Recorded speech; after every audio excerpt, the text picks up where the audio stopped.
So Olabode Gabriel is my name. Um, a creative artist, editor, mobile videographer, and music lover joining from Lagos. Hi, Gabriel. Welcome to today's session. And I hope you get all that you're looking for. Thank you for joining. Okay, more people, please. More people. Okay, we have Christian Benedict. Go ahead, Christian. All right. Good day, everybody. Please Good confirm if you day. can hear me. All right. My Yeah, name I is can Christian hear Benedict. you. I'm the I'm the intellectual property officer at Covenant University. So I'm happy to be here. And of course, I met Mr. Dr. Chinedu. I met him at the WIPO Summer School, so it's a pleasure. Thank you, Shukrat, Okay. for sharing this link. I really appreciate it. Okay, that's great. So I am glad we have somebody who has experienced our honorable speaker today. Okay, let's go ahead. I'm sure you guys can't wait to see all that we have in store for you, right? So let's go ahead. Who else? Who else? We have more people. We have Emmanuel. Okay, I have Emmanuel. Sorry. Is it Bawala or something? Sorry if I don't pronounce the name very well. Please go ahead. Hello, good afternoon, everyone. Good It's afternoon. Emmanuel Boala.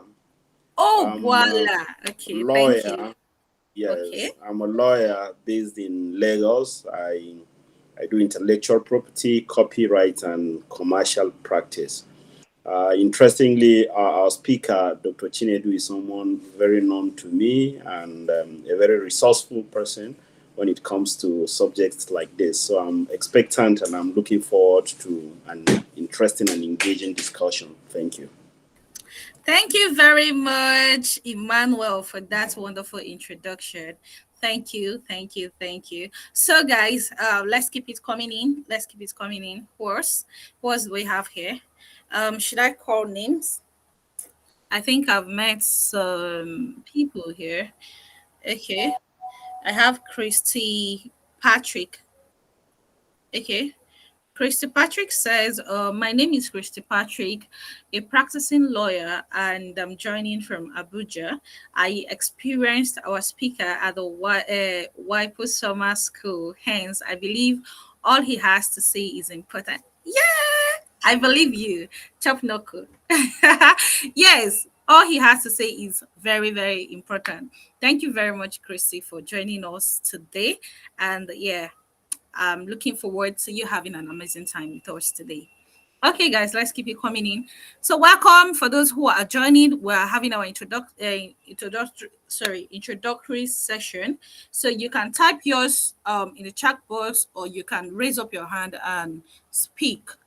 Okay. I have Adeola Adeojo, and he or she is joining from Ikorodu, Lagos.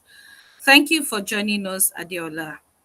More people, please. Let's know your name, where you're joining from, and also what you intend or what you're looking forward to learning from this session today.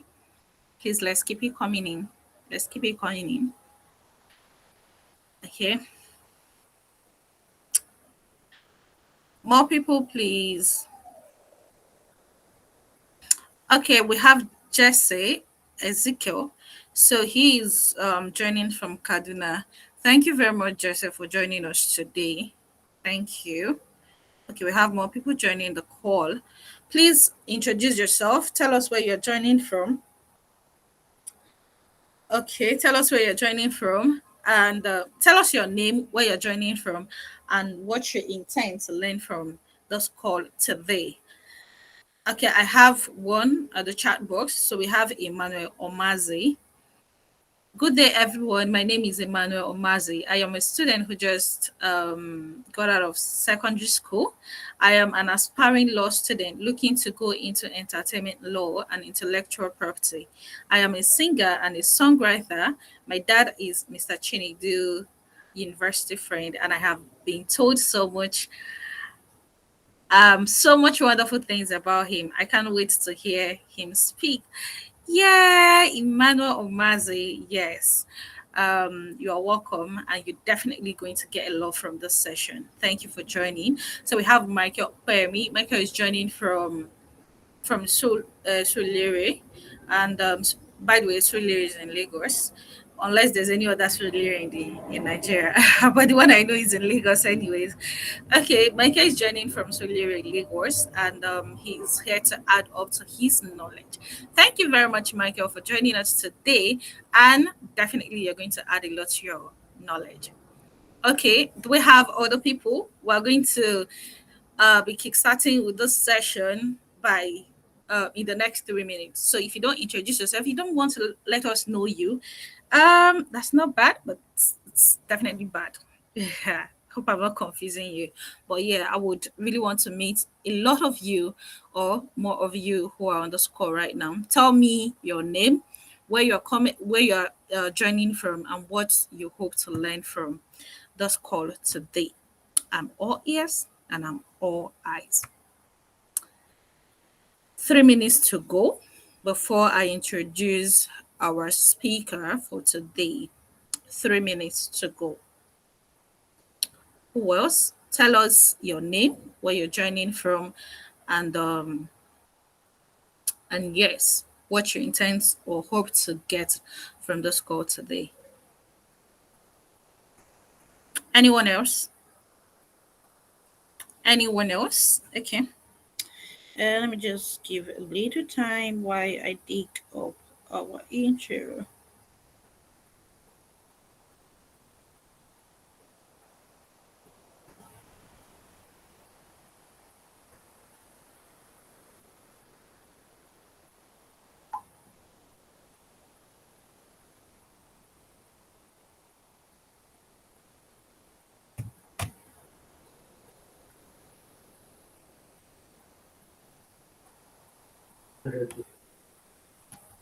Okay, sorry, Mr. Emmanuel Bala, can you take down your hand so I don't mistake?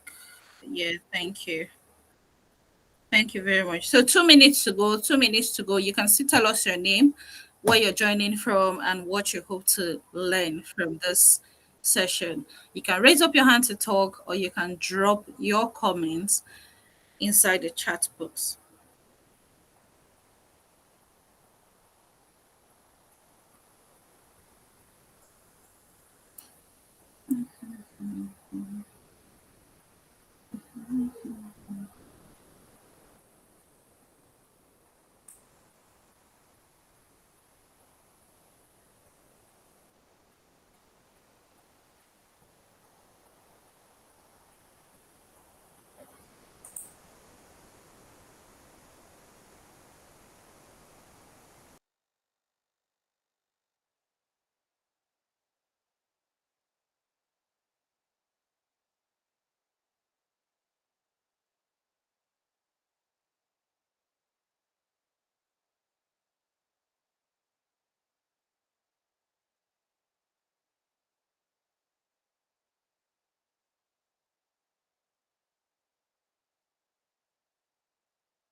Okay, okay, everyone. Thank you very much for this wonderful introduction. I think this is 12:20, and we have come to the end of that particular section of today's program. Now we're diving into what we have today, and that is introducing our speaker, and also giving you guys the opportunity to enjoy or derive something from his pool of knowledge. But before that, I want to I want to make it clear that please, while you're on this call, you are expected to mute yourself. You're expected to mute yourself. You don't speak until you are asked to speak. If you have any question, please drop it, raise up your hand, or drop your question inside the chat box. Okay. And secondly, please let's make use of the interaction emojis.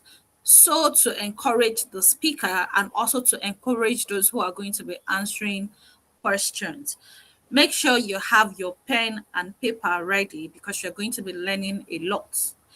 And prepare yourself to, um, prepare yourself to ask questions, to have a conversation, to discuss those things that you think that are confusing, those things that you need to know. Please prepare yourself to ask those questions, but ask it at the end of the teaching. Or if our speaker today is going to make it open for you to ask question during the course of the lecture, very good. Okay, but if not, please, if you want to ask any question, raise up your hand and we'll attend to you, or you can drop the question at the chat box. Thank you very much, and I hope you gain a lot from this section. Thank you very much. Okay, so I am welcoming our speaker now. Like I said before, our speaker is none other than Dr. Chinedu Chukwuji.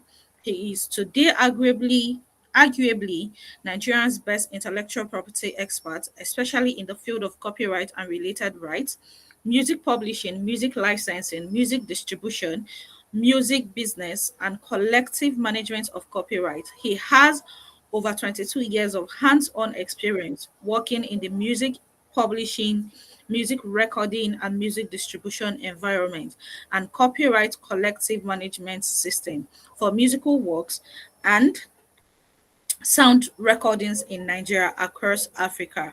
Dr. Chukwuji has, to his credit, several music copyright licensing agreements he has successfully negotiated and executed over the years with the broadcast industry, hospitality industry, telecommunications companies, FMCG companies, advertising companies, multinational organizations, and so on. He has also successfully negotiated and executed several key online and digital music contracts, both locally and internationally. He is the founder and chief curator of the Purple Blue Academy of Music Business, PAM. Please, let's let's put our hands together for Dr. Chinedu Chukwuji as he take off the stage. Let's put our hands together. Let's use the interaction box. Let's use the interaction emojis, please. Thank you very much Thank and welcome, sir. thank you, Kosi. Thanks for that introduction. Um, I hope my head is not going off the roof, you know. And thanks, guys, for taking out the time. I know it's a very busy time for a lot of us, and for you to take out the time to come and dine with us this brunch time, it's really, really appreciated. And I'll make sure I do not bore you, and I'll make sure that we have a lot of time for questions and answers. So I'm going to be speaking. I'll share a slide just to help us, um, just to guide us. I'm going to be sharing my slide. Uh, just hold on. Mm, going to be sharing my slide so that we can follow.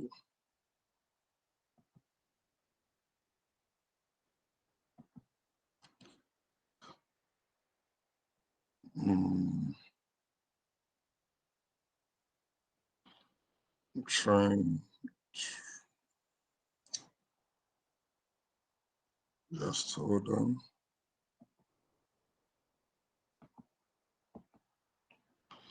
So I'll be talking on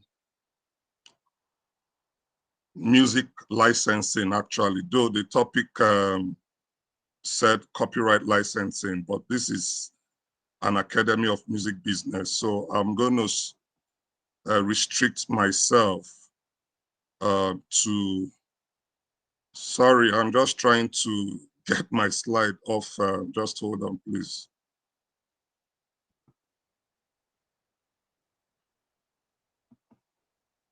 Try you.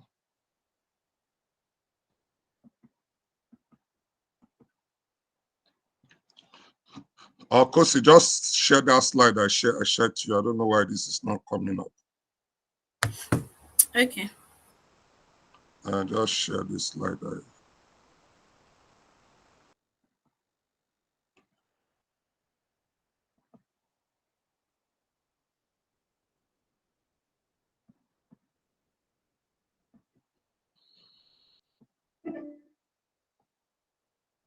So, how many of us, if you've been involved in music licensing before, how many of us have been involved in music licensing before? Can I get a thumbs up if you've been involved in music licensing?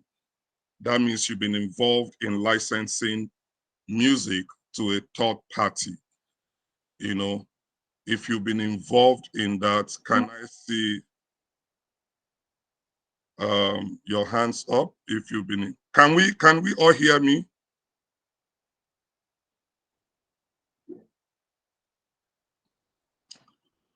Okay, Michael. Okay, okay. Oh, okay, good, good, good, good, good, good. Okay, fine. I just want to be sure that we can all hear me. So, I asked the question. Okay, great. Thanks, Ayodele, that you can hear me. If you've been involved in music licensing, can I just get a thumbs up anywhere you are if you've been involved in music licensing?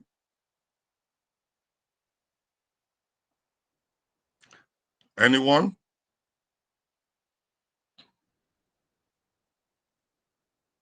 Okay, Emmanuel, I can attest to that because we've worked on on a brief on some music licensing, which is actually ongoing.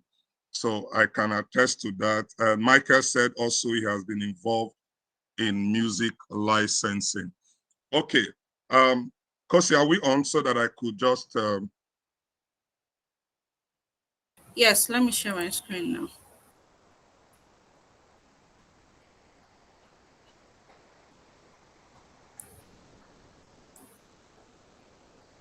so I'll be speaking on licensing of copyright and related rights, and we are looking at the business and legal principles of licensing of copyright and related rights. Now, before we look at the subject of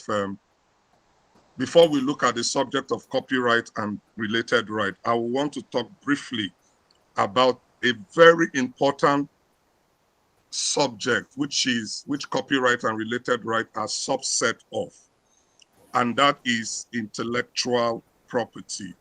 And I believe that a lot of us must have heard the word intellectual property. If it's not intellectual property, then it will be physical property. But today we'll be looking at a subset of intellectual property, which is copyright and related rights. So, next slide, please. We'll be looking at intellectual property, and a lot of us here unknowingly would have been involved in one form of intellectual property or the other. A lot of us must have created something that is called IP, but we've really not taken note of it that this is actually IP. When you go into your bathroom, for instance, please can we mute, when you go into your bathroom, hello, can we mute?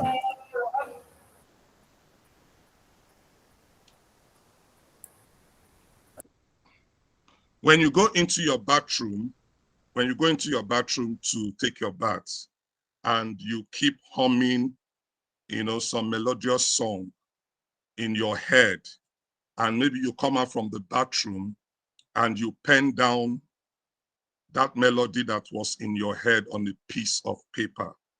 It could be on a tissue paper, it could be on a rough sheet, but you pencil down that melody, that song that you were humming in the bathroom. When you take a jotter and you scribble in on that jotter some wordings. It could be a love letter. It could be a letter to your parents. Could be a love letter to your fiancé, to your fiancé. It could be anything on that piece of paper. And you take a piece of paper and you begin to make some sketches and all of that. The truth of the matter is, knowingly or unknowingly, you are actually involved in creating an IP product. You are actually involved in creating IP, which is why IP is referred, to the creation of the mind, something that comes from your mind. It could be your writing, it could be your composition, it could be your design, it could be anything within your mind that you put down. That is IP. It might not be so much of quality, it might not be so much a fantastic thing, but the fact is, as long as it goes from your head, your mind, and you are able to capture it in a way that it can be perceived, and recognized, then you have created IP. Now, what you may have created may come into different variants of IP. It could be an invention, it could be a creative work. Whatever it is IP.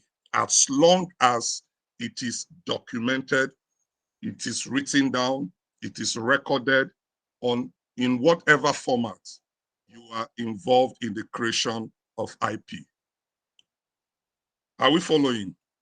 So it's important that you understand that every day we are involved in creating such content. And within the realm of IP, within the realm of intellectual property, there are two major branches of IP. One of the first branch is what we call industrial property. The first branch is what we call industrial property. Now, industrial property has other sub-branches,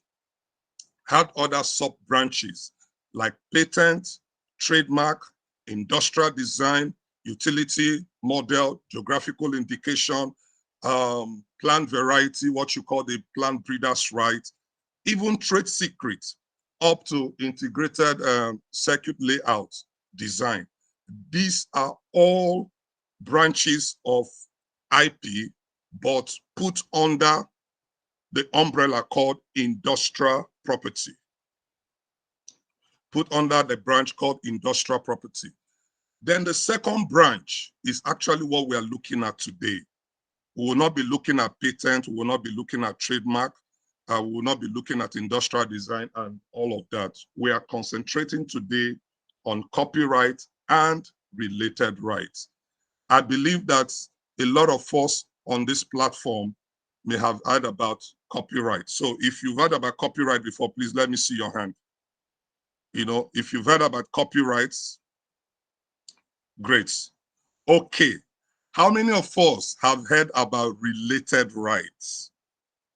I want to see how many of us have heard about related rights or neighboring rights. If you've not heard about it before, okay, Emmanuel said you've heard about related rights. Okay, good. Who else have heard about related rights or neighboring rights? Okay, Michael said you've heard about it. Christian said you heard about it. Fantastic. Now, that's an area where a lot of people are confused about, because a lot of people have asked, what is related right? I'm going to share that with us in this class.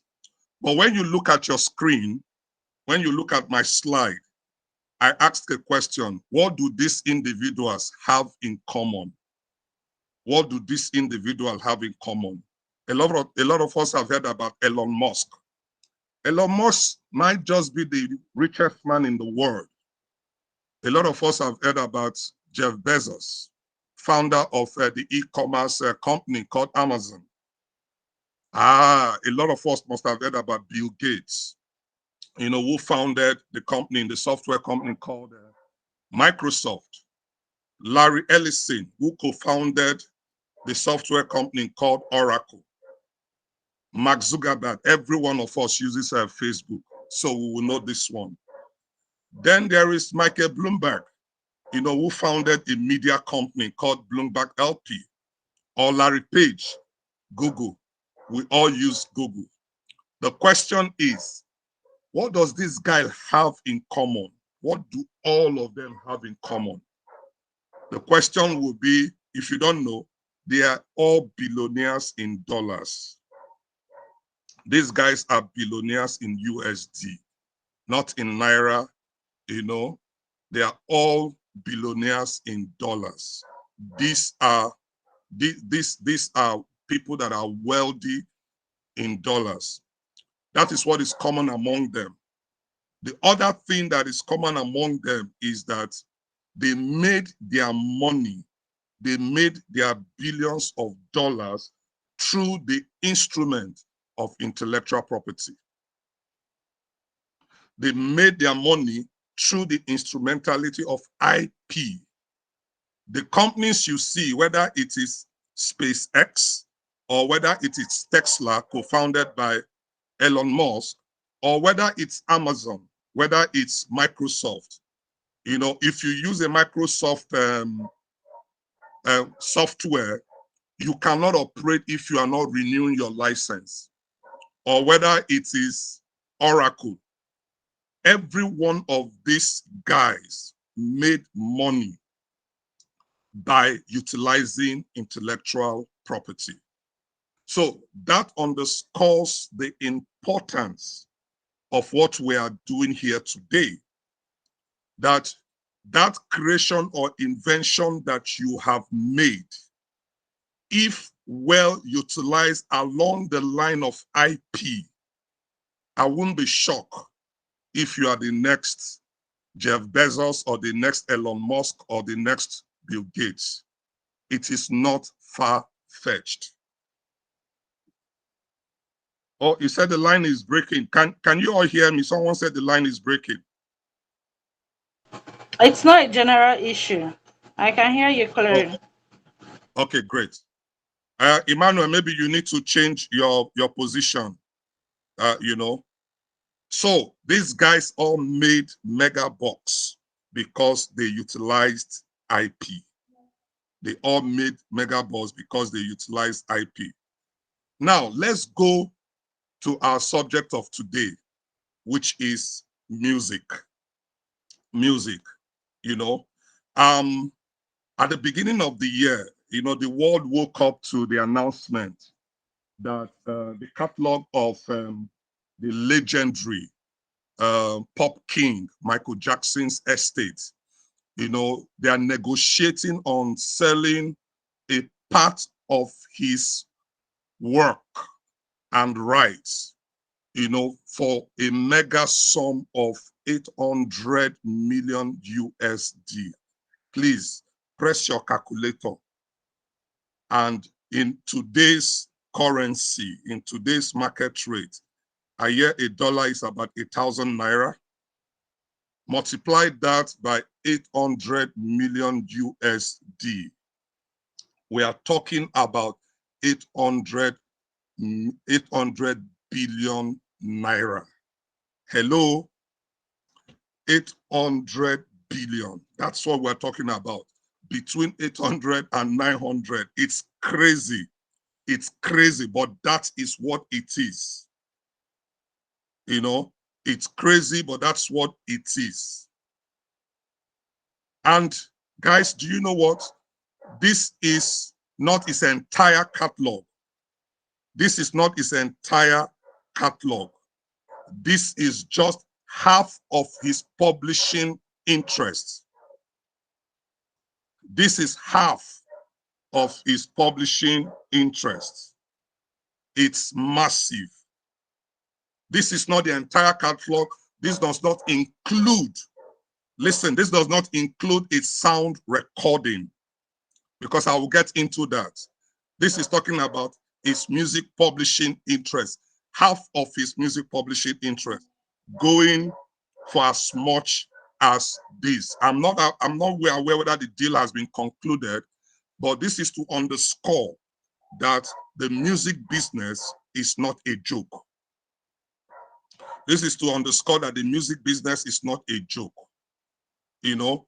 And like I said, it's just half of his publishing rights. But there are also deals that have been concluded.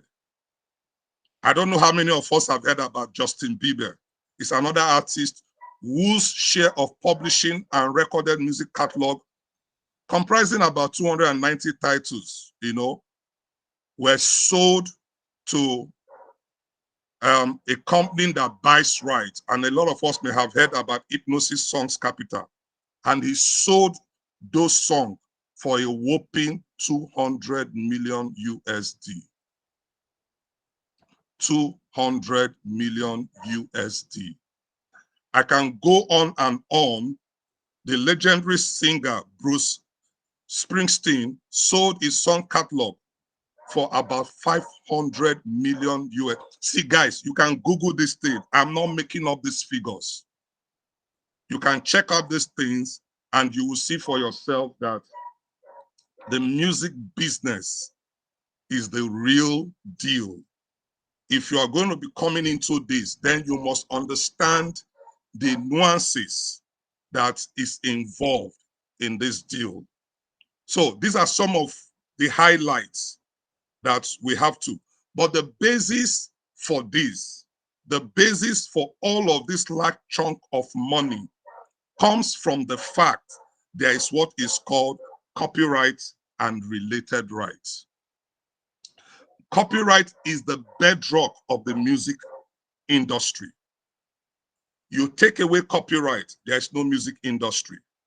You take away copyright, there's no film industry.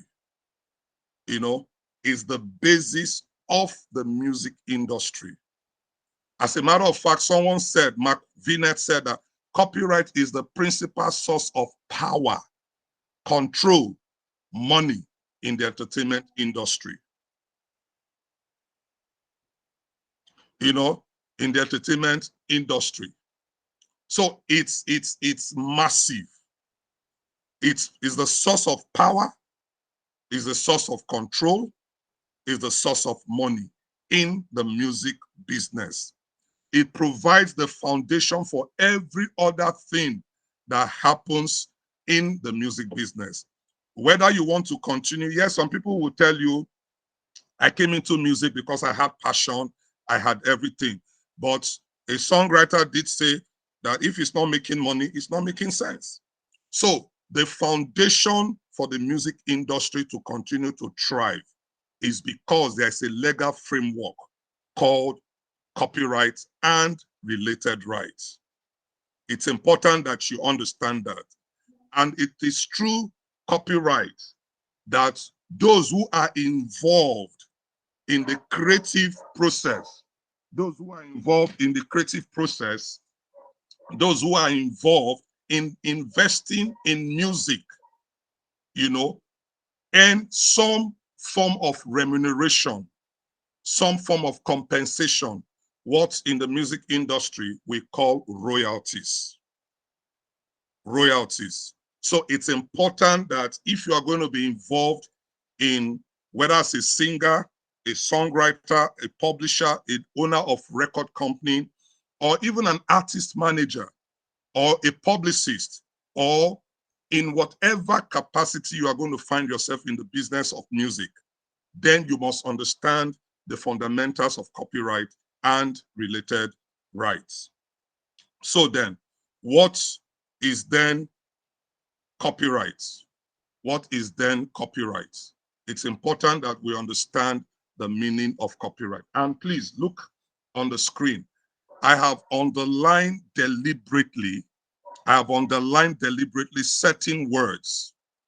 Copyright as a monopoly right is a monopoly right which the creator of an eligible work acquires as soon as that work is put in a tangible form, and which right precludes all others from the exploitation of such work without the authorization of the creator for a specified period. Let me start with the specified period. Copyright does not last forever. Copyright does not last forever. So first, it's a monopoly right. Copyright is a monopoly right, meaning that it's an exclusive right. It's a right that prohibits others, apart from the owner, from using his work without his permission. So if I have a song, you cannot use my song on radio station. You cannot use my song on YouTube. You cannot use my song to run an advert. You cannot use my song as an adaptation to write a book without my permission. You cannot even use my song to create a game. Someone is raising his hand. Michael. Hello, Michael. You are raising your hand.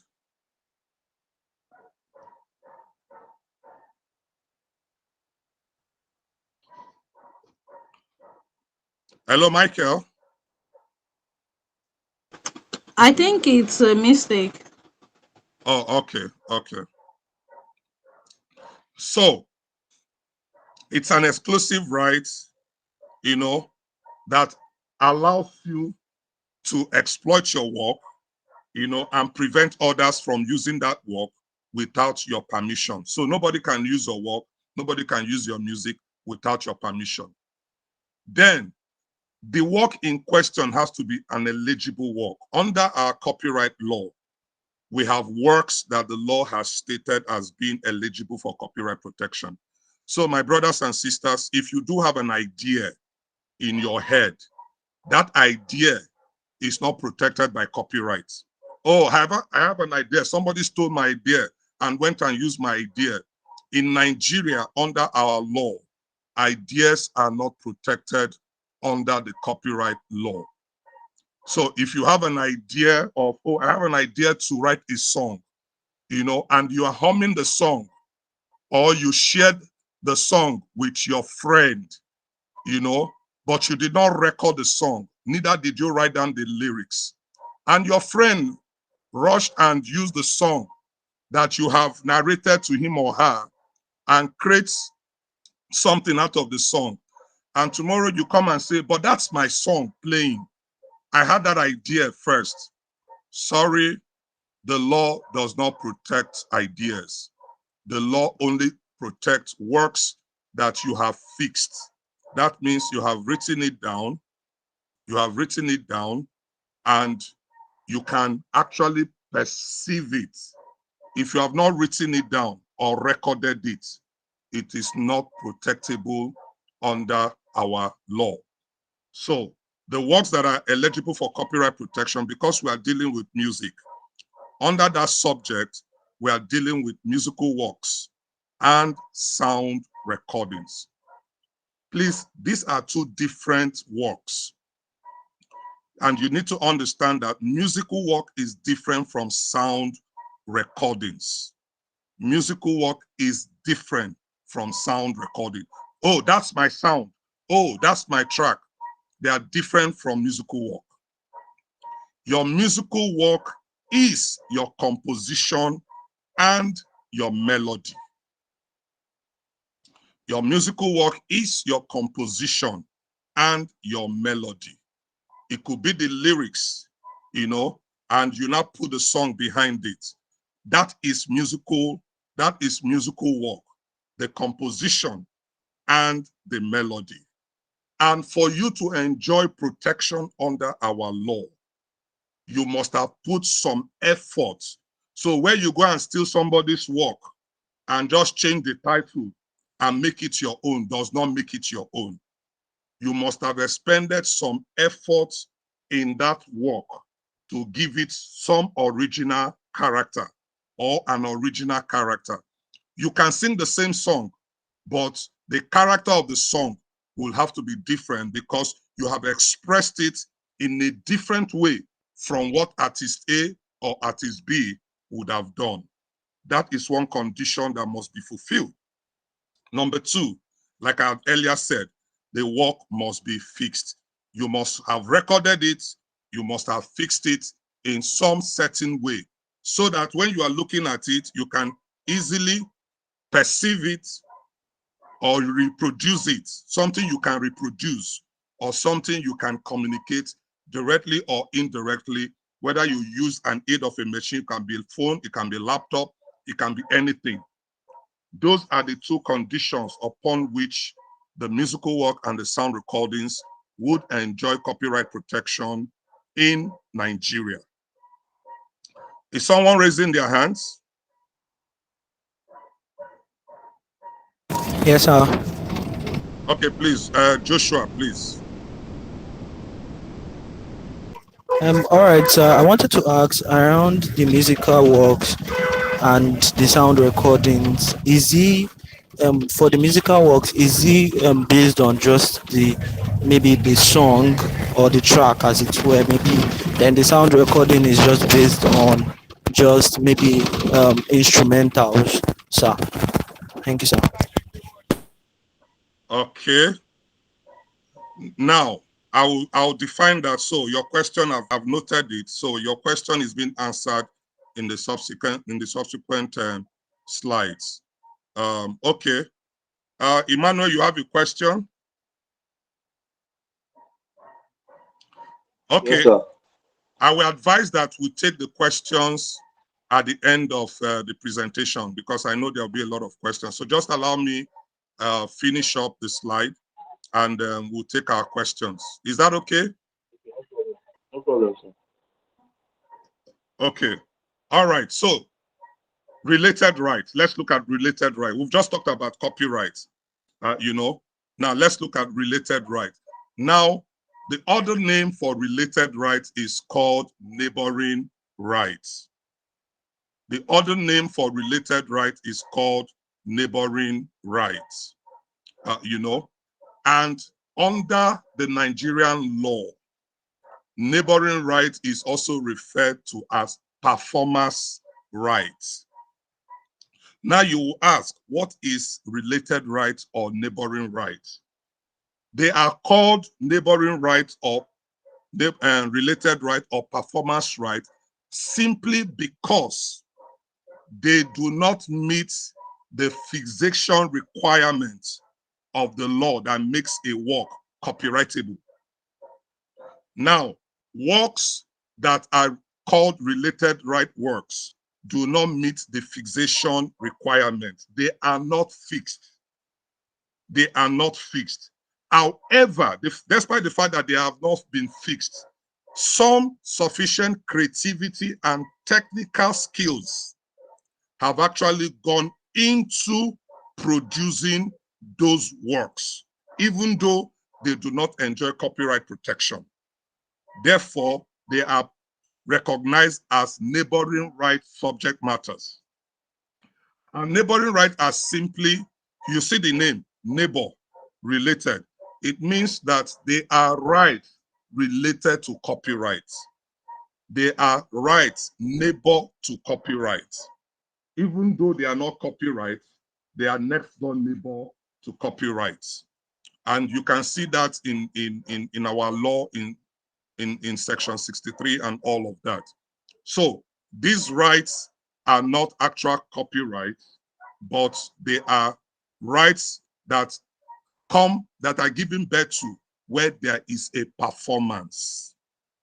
Once there is a performance, now an artist goes on stage. An artist goes on stage to perform. Please follow me. You go on stage to perform a popular song.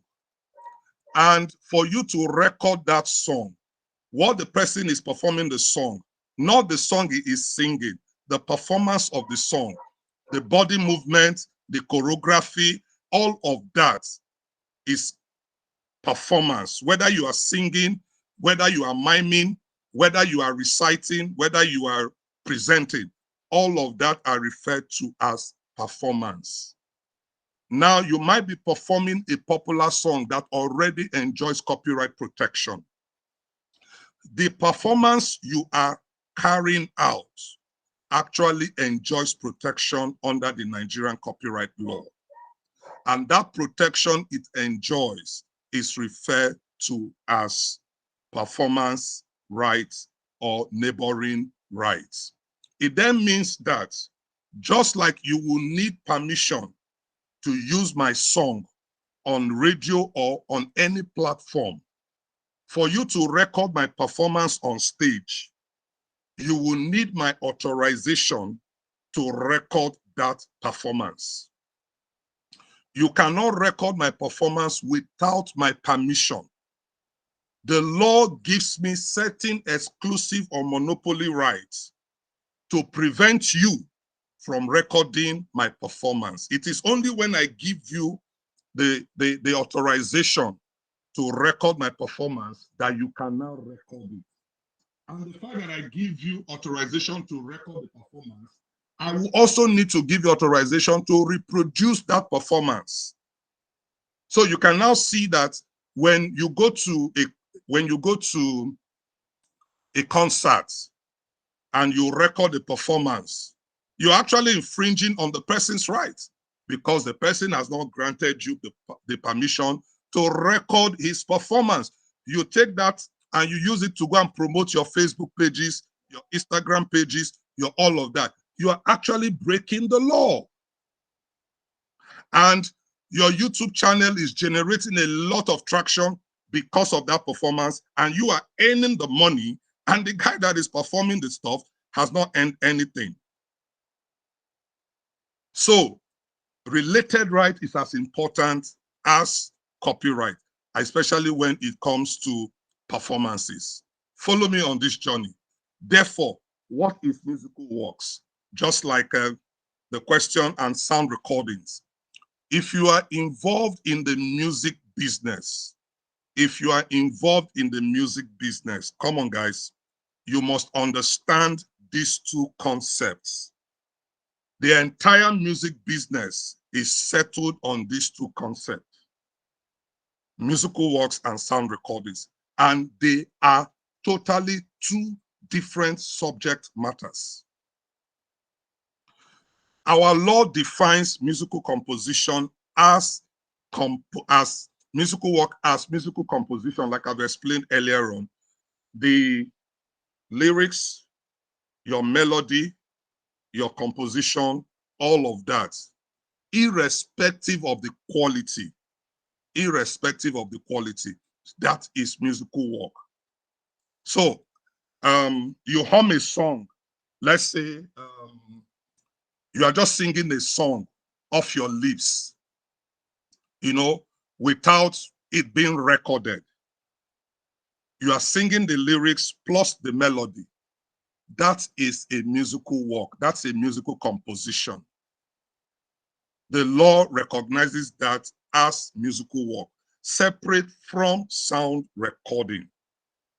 Now, when you take that musical work, you go to the studio, whether you use your laptop or whatever, and you now perform the musical work. You now perform that song. Listen, there's a difference between a song and a recording. A song is the musical work. A song is the composition. A song is not the same thing as recording. Not. Technically, they are different. A song is the same thing as composition and the same thing as musical work.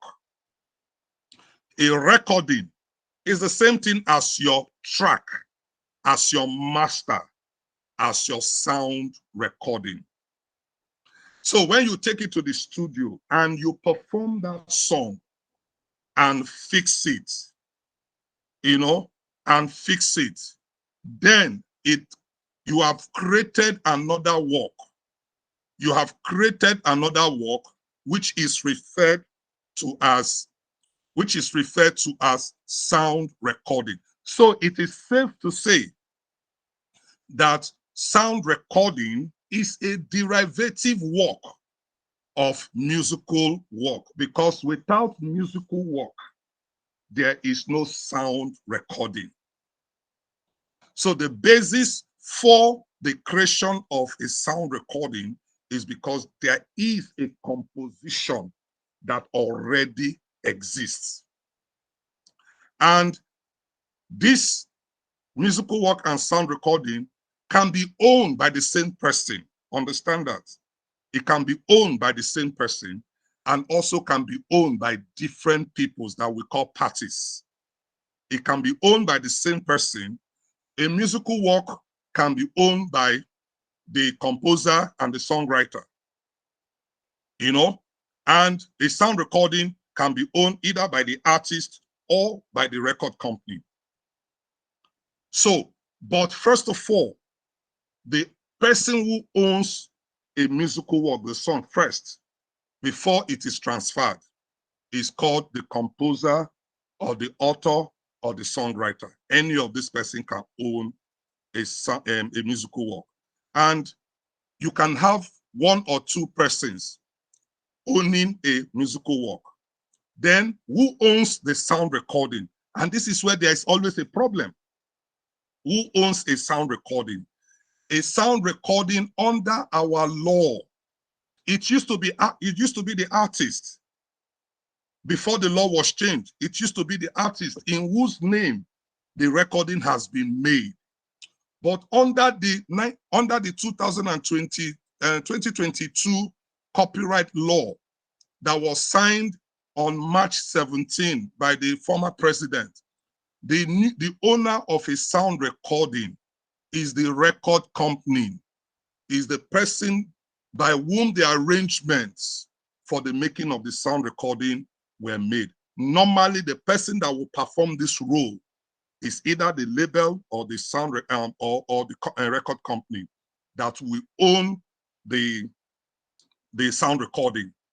An artist can also own the sound recording if the artist is a self-releasing artist. If the artist is a self-releasing artist, you will ask, why are we taking all of this time? Is because the basis of licensing, for you to effectively license your music, is the fact that you understand these dynamics. That you understand that there are two works each time a music is played on radio. And for you to understand that each time a music is played on a streaming service, there are rights that are inherent in those works.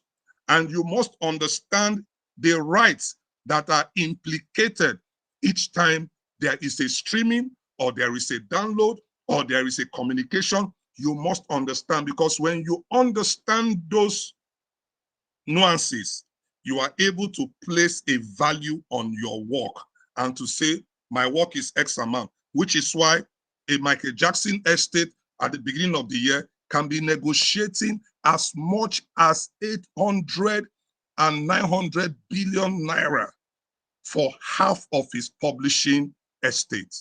That's massive. If you don't understand this, you will put everything together and you will sell it off cheaply. But all of these, they have duration. You can enjoy this as much as you can, but the law has pegged a term, a duration on copyright, for both musical work and sound recording. Now, for musical work, the duration is the life of the author, the life of the composer. So let's say you live for 100 years. By God's grace, you live for 100 years, and you wrote a song at the age of 10. When you were 10, you wrote a song, and you have lived for 100 years. That song will last for 90 years plus 70 years. So the duration of that song will be 160 years. So anyone that uses that song within that duration will be running foul of the law. But for a sound recording, it's not like that. A sound recording is 50 years, from the end of the year. So if you create a sound recording now, you create a sound recording now, by December 31st, 2023, that is when the sound recording will start counting up to 50 years. And once it clocks 50 years, it goes into public domain. It goes into public domain. So which means when it goes into public domain, anybody can re-record that song without running foul of the law, without any infringement. Anybody can use it and there will be no infringement. Then, what are these rights that we are talking about? What are these rights? There are certain exclusive rights and or monopoly rights that the law has granted. And the first is the reproduction right. In the music business, it's not called a reproduction right. It's called mechanical rights.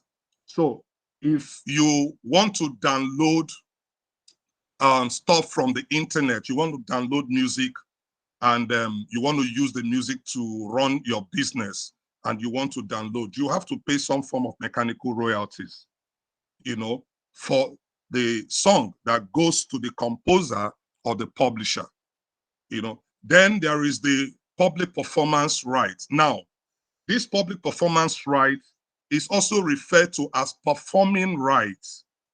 Performing rights. There are two major rights in music business. It's either it's mechanical rights or performing rights. Every other rights, whether it's public performance, whether it's communication to the public, whether it's making available, whether it's broadcast, they all fall under what is known as performing rights.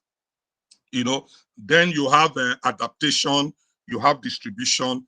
These are exclusive rights that the law has granted to owners of both musical work and sound recordings. So when you are licensing, you must know, which rights is involved in this license that I want to issue. If there is a download, you should understand that it is a mechanical right. For every download, there is some form of performing rights embedded in it, but the download is small. So if you're licensing a download service, for instance, the download will be like 70% or 75%. And the performing rights, which is communication to the public or public performance right, will be like 25%. So for a download service, it is more of a mechanical right issue. So you will require a mechanical license. For a streaming service like Boomplay, like Spotify, and all of that, even the radio broadcast, you would require a performing rights license, which is a communication to the public or a broadcast license for you to use that music. Now, in a broadcast, there is a mechanical rights issue in a broadcast, because before you broadcast, you must first of all copy or reproduce, before you broadcast. So that copying or reproduction, as long as if it is not for ephemeral purpose, that means you reproduce and you delete. But if you keep it more than 6 months, then you require a license that is known as broadcast mechanical. Broadcast mechanical. So those are the rights that are implicated when a musical work or a sound recording is used. Now we want to look at how are these rights licensed, or how are they monetized? How are they commercialized? How do I commercialize my music? How do I commercialize musical work and sound recording? Understand, when you talk about music, you are talking about two works, musical work and sound recording. We want to look at how these rights can be transmitted, which is, in doing that, it is how do we commercialize these rights? You can commercialize these rights in 4 different ways. In 4 different ways. One is assignment. One is assignment. The other is license. The other is testamentary disposition, and the other is operation of law. Any of this method can be used to commercialize your music. You know, they can be used. When we talk about assignments, you are transferring completely. You are transferring the work. So it's no longer going to be your own. You are transferring the work. License could be exclusive or non-exclusive. When we talk about testamentary disposition, it's about will. You can actually will your music. It is property. That's why we talk about intellectual property. You can actually will, excuse me,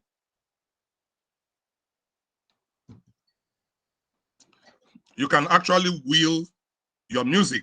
You can will it to your children. You can will it to your brother. You can will it to anybody you want to will. So you can give it out. It's your property. You can do anything you want to do with it. But today, we'll be taking the license part, which is the subject of this masterclass.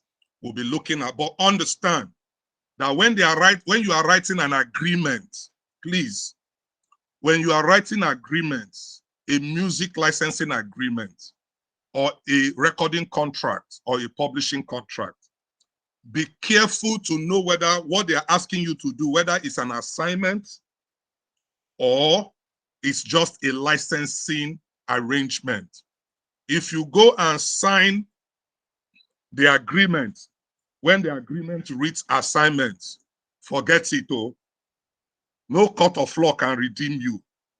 As long as you are within an adult age, 18 and above, and you sign a contract that says, I have assigned my rights and my works in perpetuity to A, forget it.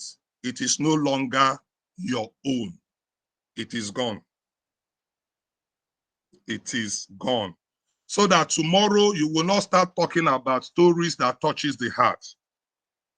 You know, you need to shine your eyes, get a lawyer. I'm happy that there are lawyers on this training. Get a lawyer who understands copyright to evaluate the contract before you sign. It's important.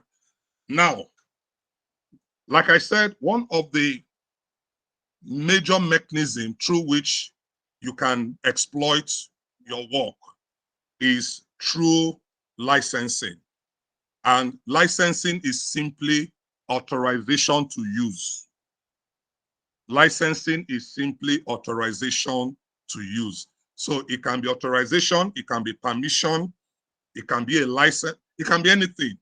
It's authorization to use, but subject to terms and conditions that is mutually agreed, that has been mutually agreed between you and the person that you are licensing. It's important that you understand that. Please read every licensing agreement carefully. I'm happy that last week we talked about the different contracts in the music business, and three contracts stood out: the publishing contract, the recording contract, and the management contract. Do we all remember that? Those of us that were here. Great. So, fantastic. So you need to be careful what you are signing. Thanks for the thumbs up. So, like I said, license. There are two types of license: exclusive and non-exclusive. So when you are signing your agreement, if you sign an exclusive agreement, for those of us that distribute on streaming platforms or digital distributors, if you give a distributor your music to distribute for you, and you sign an exclusive with that distributor, you cannot sign with another distributor. That is what exclusive means. Secondly, you yourself cannot distribute that song because an exclusive license also precludes you from distributing that song. So when you distribute based on exclusivity, make sure that the money is making sense. So if the money is not making sense, please be careful. Watch how you engage a licensing arrangement that is called exclusive. Make sure the money is making sense. If it is not making sense, you better go for non-exclusive license. A non-exclusive license means that you can also exploit the work and you can also license other people to exploit. So you are making money from A, B, C, D, E, F, G, H. You know, you are making money from, and you can give, you can break your license. You can say, okay, I'm licensing you for Nigeria. You are licensed another person for Ghana. You license another person for US. You can break your license depending on how you want to do it. So it's important that you understand those two types of licenses. Please, important.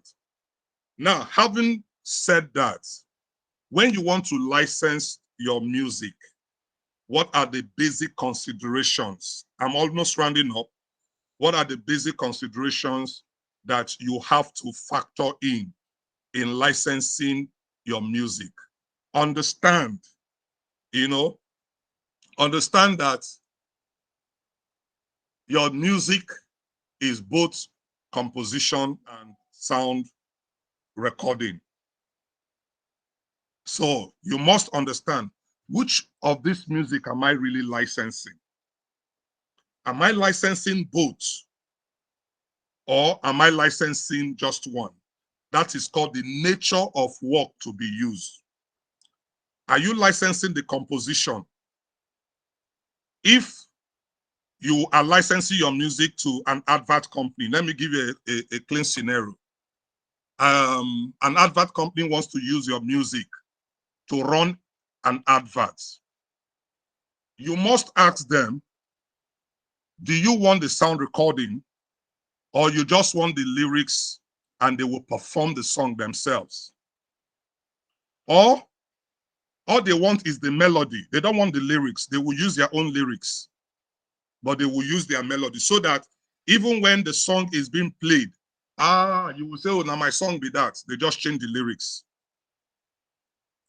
You know, this will determine the value or the quantum of licensing fees that you will charge. Then, what is the purpose of the use? How is it going to be used? Is it going to be used for broadcast? Maybe they want to use it, sometimes you might license, or maybe there's a soccer match, there's Ayimba versus Shooting Stars, and the stadium authorities want to license the stadium venue, and they want to use your music as a background music before the match starts. You know, you want to know how it will be used. I was watching one of the Arsenal matches one of those days, and I heard a Nigerian song being played during the halftime period. Now, that's a stadium background music. It's different from when the artist comes and perform at the stadium. So you must understand the use. You must understand the use. Or someone wants to use your music to create a game, a video game, or something like that. You must understand that use. Then you must understand, are they using the entire music or they're just using a portion of the music? Are they using, some will say, okay, we don't want the entire, we just want the chorus. They are using just the chorus. Oh, we are not using the chorus, we are using the verse. Oh, we are not using the verse, we are not using the chorus, we are just using the hook. You know, you must understand what's the amount of your work that will be deployed. Then the last one is the use of the work. What is the potential impact on the market. When you are licensing your music, please always understand that your music is not different from the Coca-Cola that is sold. Though. You need to understand, the market conditions must impact in your fees. Your music is not cheaper than Rolls Royce. Please understand that. Your music has value, and you must be able to know how, within the market condition that you are in, what's the economic impact on the value of your song. You must understand that. Please, if you don't understand that, then your music will be priced cheap. Then, what are the factors that you need to consider when you now want to charge? Okay, how do I charge for this, my music now? I don't know what to charge and all of that. What kind of fees do I create? There are three types of fees structures. There are three types. We have the fixed fee, we have the percentage-based fee, and we have the blanket license-based fee. Do you understand? Now, with the fixed fee, it's a lump sum.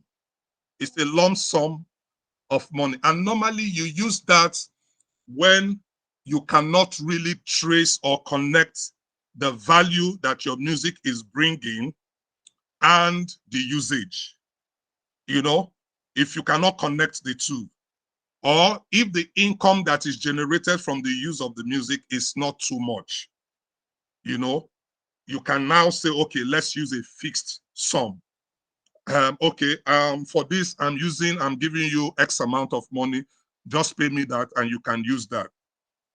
But if you can connect your music to the revenue generated by the user, like how much is Boomplay generating, you know that, then you can ask Boomplay, for example, or Spotify or Amazon or any of those, okay, give me a percentage of your revenue. You could be a gross revenue, okay, I want 10% of your gross revenue. In streaming services, the total percentage that they take is 70%. 70% both for the publishing rights and the recording rights. And when you further split that, some recording company would take between 55% and 58%, and the composer or the publisher would take between 13% or 15%. So combined is 70%. So now, if you are both the owner of the publishing rights and the recording rights, that means 70% goes to you. So you must understand that. So now that's the fixed rate. No, that's the percentage. Now, the blanket rate is normally used by collective management organizations, CMOs. They are used by CMOs, collective management organization. CMOs are licensing organizations set up by law to represent copyright owners in the music industry. You have them in film, you have them in the book industry. So what it does is this: a CMO will help you to license your music. In Nigeria today, and the record says we have over 740 radio and TV stations. The truth is that you cannot license all of those. It's impossible for you to travel from Lagos to Kano, Kano to Port Harcourt, Port Harcourt to Jos, trying to license your music. So what you do, so that you do not lose income, you join a CMO, you join a collecting society. They will help you to collect your royalties from all of these places. Now, your music is used in hotels, in hotel lobbies, hotel rooms, in barber shop, in barbing salons, everywhere. transport companies, aeroplane. It's used everywhere, aeroplane everywhere. You can't do that on your own. You need to engage the CMOs to do that for you. They collect for you, they license for you, and they pay you the bulk of the money, and they keep some for administration. So that is a blanket license. Then the other thing you need to determine is the importance of the work in relation to the use. The importance of the work. How important is this work? If your work is important to the use, it wants to be deployed, please, you will charge higher. It has more value, you know. So you need to understand that, you know, it has value. And also, what is the scope of the use? So you need to understand. Don't go and sign an agreement that says, oh, your work will be used in on radio, your work will be used on advertisement, your work will be used throughout the world, and they are giving you peanuts. You must be able to determine the scope of the use. The scope of the use will determine how much you will charge. It would help you to determine how much you will charge. So it's important that you understand that. Finally, you know, now when you want to license, there are principles that should guide a proper licensing system. Licensing is supposed to is to ensure that you as a songwriter, you as a musician, you as an artist, you get paid. That's the bottom line, is that you get paid. It must show that when you license, because that's your way of living, that's your livelihood. Licensing should be able to provide constant revenue and income for you to keep creating, for you to keep performing, for you to keep recording. Number two, it must be easy for those who want to license your work to access the work. And number three, you must build a catalog of works. The more you record, the more you build those catalogs. You must build a catalog of works, you know, that can be licensed. Finally, a lot of times we leave money on the table because our works lacks what we call certain codes, identifiers. Now, your music can be used in the States and nobody knows that you wrote the song. Nobody can know that you wrote that music. Why? Because your song has not been properly documented. So it's important that when you release your song, please make sure your song has what is called International Standard Recording Code, ISRC. It helps your music to be tracked. For your song, make sure your song has ISWC, International Standard Work Code. These two codes,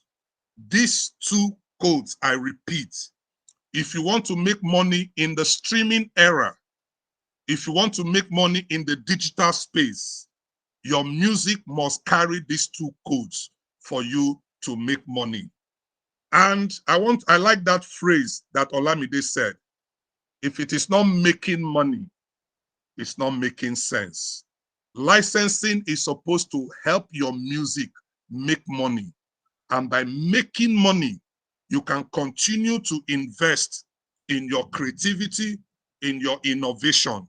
If it's making money, investors can invest in you. If it's making money, you can use your catalog as a collateral to access funding in the bank. If it is making money, then you can support your family. Then you can support your craft. Don't give away your work for free, except for certain exceptions and limitations which the law provides.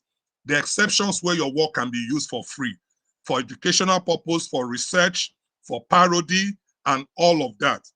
But if it is for commercial purposes, and for public reasons that will defeat the purpose for fair dealing, then you must set up an efficient and effective licensing system that will enable you to be remunerated and rewarded for your creativity.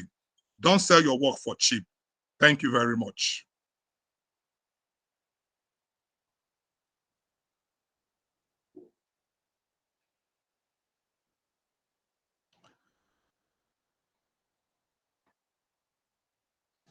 All right, all right, all right. Thank you so much, sir.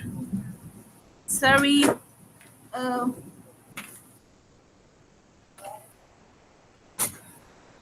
oh, sorry, it's raining over here. I hope you guys can hear me. It's raining heavily. Can you guys hear me? Can anyone hear Yeah, me? yes, we can hear you. Okay. Thank you very much, sir. This was a wonderful session. You can see the emojis, and that's to show you that everybody got a lot from this session. So, guys, it's now for questions. I know you all have been waiting for this moment. So, we're ready to start taking your questions. Please raise up your hand or drop the question. Sir, I hope you'll be able to handle this because Let me drink water. Water. You know get enemy. So permit me to please, drink water. please, you need it. You need the water. You need the water. Okay, guys, please. Let's see. It's a first come, first serve thing. I'm not sure we're going to be taking all the questions, but yes, we'll try our best to answer all your questions. No, yes, most of your questions. I can't promise on behalf of um our dear Dr. Chinedu. So are we ready to go? Yes. Let's roll. Okay, so the first person we have here is Emmanuel Bola. Emmanuel Bola, please go ahead. Take down your hand, then you can answer you can ask your question. Thank you. All right. Thank you very much. Dr. Chinedu, thank you so very much. This is such an excellent and incisive presentation. But my question borders on the operations of the CMOs. Is there any accounting process put in place by the CMOs, to the right owners to ensure that the right owners are not shortchanged in terms of payment of royalties? Because I understand that the right owner may have minimal control over monitoring of the work being exploited. So, is there any accounting process put in place that the right owner will be able to ascertain the extent of usage of his work? Thank you, sir. Okay. Do I answer this or let's see? Or Yes, how do please. we? I think you should address the question one after the other so that they will get a clear answer to their questions. Okay, fine. Yes. The standard is that CMOs are supposed, one, CMOs are owned by the members. CMOs are not owned by the managers. They are owned by the members.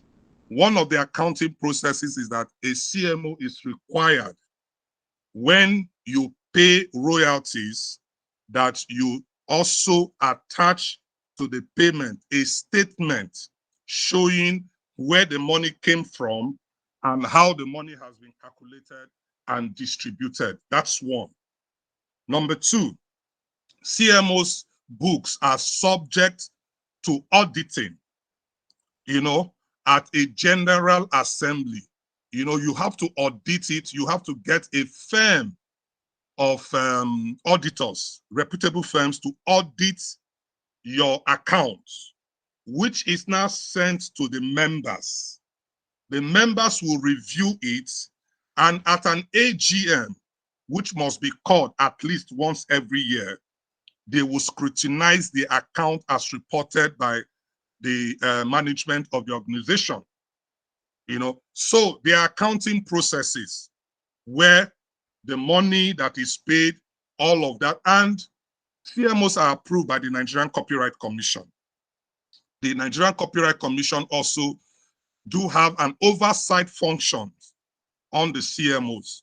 So the NCC can actually notify you that they are coming to do their own audits.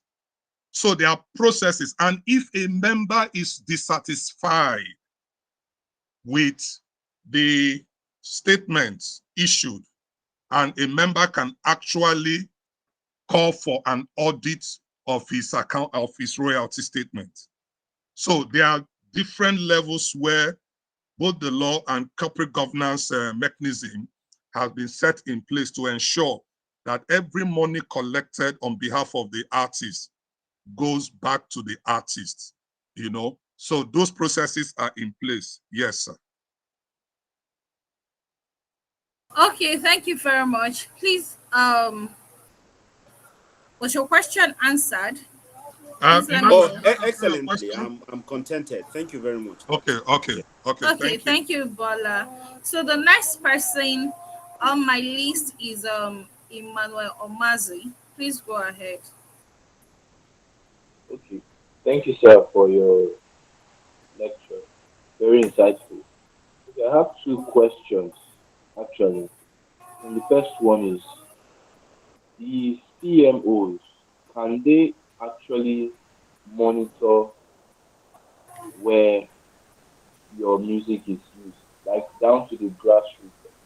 Is there a limitation for them, like some places where, okay, people infringe on your copyright and they cannot they cannot get them, yeah.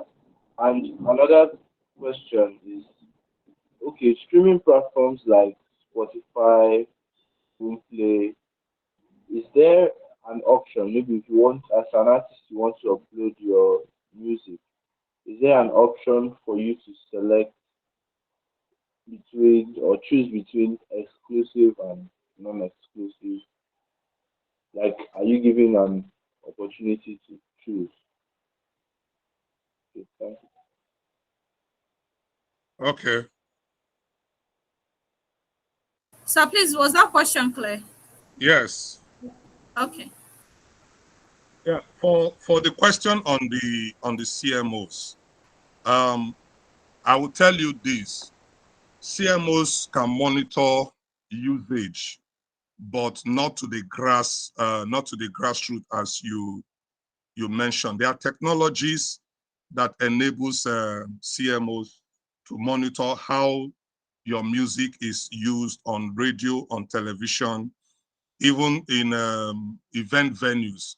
There are some technologies that are being mounted to capture music that is being played in concert venues, event venues, and all of that. But let me say this. So there are limitations. They cannot monitor everything.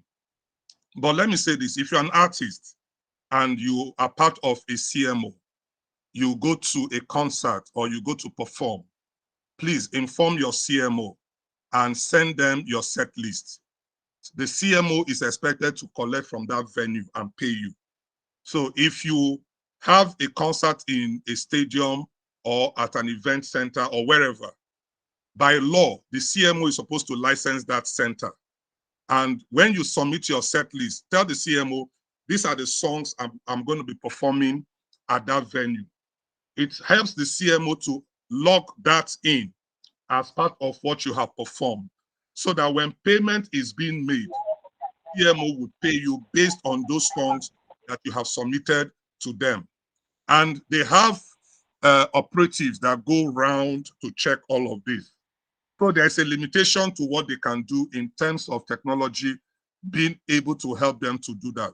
But within the broadcast space and event venues, there are technologies that enables them to monitor usage. And that usage is what they use to pay you. Oh, Lacon's music was played here 20 times. Richard's music was played 3 times. Ekene's music was played 5 times. Aruna's music was played 20 times. And they collect all of that and pay based on usage. Yes, that is possible, but not to the grassroots and all of that.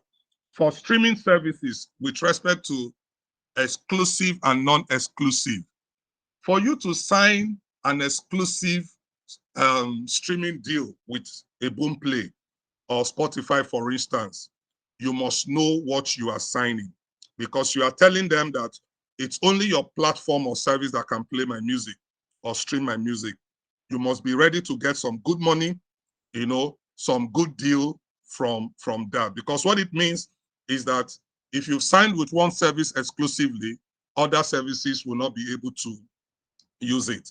And I'm not saying that's a bad idea, but depending on your level as an artist, it might not be a good thing to do when you are starting off and all of that, except the streaming service is willing to pay you millions of USD to exclusively stream your song.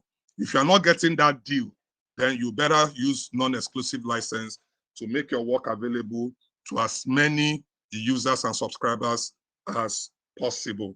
Does that answer your question, Emmanuel? Yes, sir. Thank you very much. Thank you. Okay. Thank you very much, sir.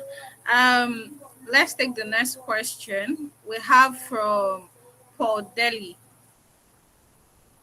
Hey, good. There are a lot of hands. Are you going to? I, Okay, My hands this have is been what raised. we would do. This is what we would do. okay, we are trying to use If we Sienna. can't take Okay, all the please. questions, eh, Okay. I will get Yeah. all the questions and I will answer everything and we will paste it on the WhatsApp group. But let's take as much Okay. as we can. Okay then, no problem. So Paul Delhi, go ahead. I think Senna, you are next after this after Paul Delhi. No, okay, after Thank you. Ike Powell, yes. Please go ahead. Okay, thank you very much. Good afternoon, everybody. And Dr. Chinedu, I really appreciate you. In fact, I've learned a lot so far. So, very quick one. I have just 3 questions, though they are very short. It's not something long, sir. Just 3 questions. The first one is there's something I don't understand. As an independent artist, I go to the studio, I recorded a song and all of that. What will happen to the producer? Like what I paid for instance, now, for instance, I paid for the production and everything. Does that producer still have any rights on the production? That's my first question, sir. Go ahead. Okay. Then to the second question is like the way I did, there is a song I just dropped sometimes ago. The way I distributed it, I went to a distribution company and gave the song to them, and they distributed the song to all the guitar platform from me. So on that area, is there a way I can have control over all the royalties, or is there any danger in that? Maybe they might have reaped me in any way. Then that's number two. Then the No, last no, question is no, hold on. You said whether there's a way to have control over your royalty from the platforms. yes, sir, because I Okay. gave it to a distribution company. Okay, Yes, sir. continue. So the last one is sometimes last year I have a friend of mine who is a teacher in a school, in a private school. So it came to me that their school need an anthem because it's a new school. They need an anthem, and which I composed the anthem for them. So I sent the anthem via audio to the guy, just a voice note to the guy to listen to it and see if it is okay, then if I can still work more on it, if it is okay by then. So he forwarded the audio to their principal. Before I know, they've started using the anthem in the school without even contacting me, without my consent at all, no anything, because I was just like, listen to this, let's know if I can, do you still want me to do more, or it's okay by you, then I can just finish it up. Until now they have been using the anthem. What can I do, sir? Because I have once went to the school to ask about it. They said they are going to get back to me. Until now they are using my stuff without any payments, without anything. Please, what can I do, sir? Thank you very much, sir.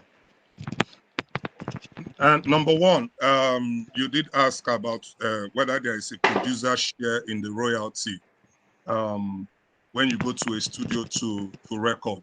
Yes and no. Yes, if the producer contributed in part of the creative process for the song, the producer will be regarded as a joint uh, author in that work.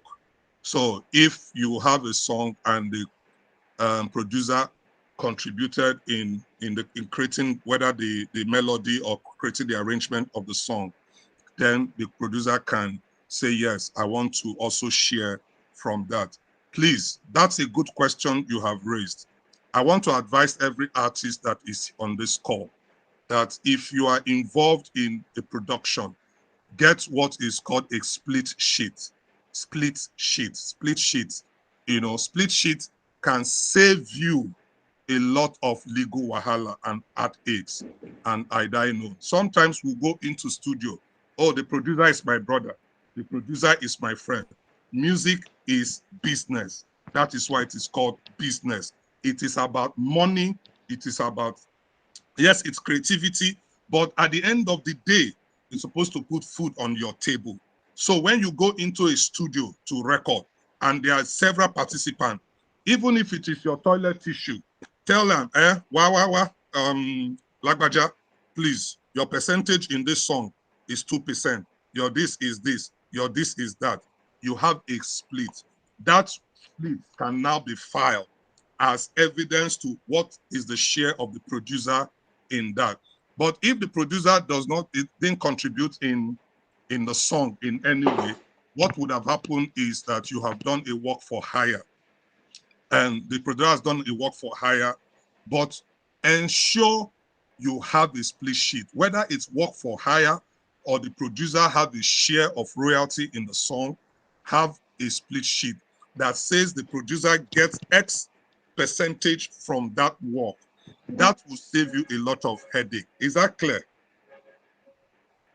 Yes, sir. Yes, sir. Thank you, sir. Good. Then on the issue of control over royalties when it comes to a streaming service, I run a digital distribution service too, you know, and one thing we do, our distribution service is do it yourself. Now, what it does is that it the new distribution service is from the comfort of your home or wherever, you can actually monitor how your music is doing all across the different platforms and across the world. You do not wait for the distributor to pay you. You can actually cash out. I don't know the mechanism through what you are using, but technology has made it easy that you can, with your mobile phone, look at how much you are earning from different platforms, from different countries. And when you reach that threshold, you can actually cash out at any time. So you do not need a royalty statement to be sent to you actually. So your distributor is supposed to provide those futures for you, you know. So if you do not have those futures, maybe you need to look for another distributor. That's by the way. Does that answer your second question? Yes, very well, sir. Thank you, sir. Yes. Then you composed an anthem for a school. Um, Yes, sir. what you have done is called work for hire. They've hired you to compose an anthem. And what you have just described happens a lot, you know. Sorry, before you make your work available to anybody, or they've commissioned you to do something, my advice is this: register those work first. Register those works first. And now, even though registration is not a basis in our law for your work to assume copyright protection, but the Nigerian Copyright Commission on its website has provided a means by which you can register your work so that it serves as your prima facie evidence that anybody that will want to use that work knows that, oh, I've registered it. And tomorrow you can actually take them on and litigate on that issue, and you will get your money for that. Secondly, in communicating with the supplier or the person that commissioned you, did you have email trail, email transaction, evidence to show there were email communication? Just on WhatsApp, via WhatsApp. Abba, my brother. That's why this masterclass is for all of us.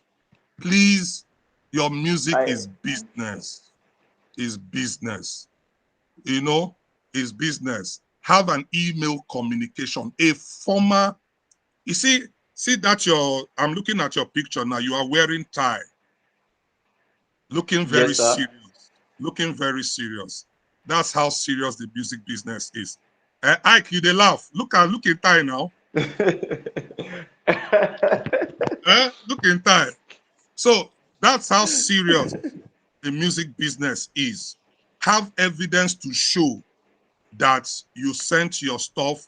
These are the discussion. These are the negotiation. Have it email documented.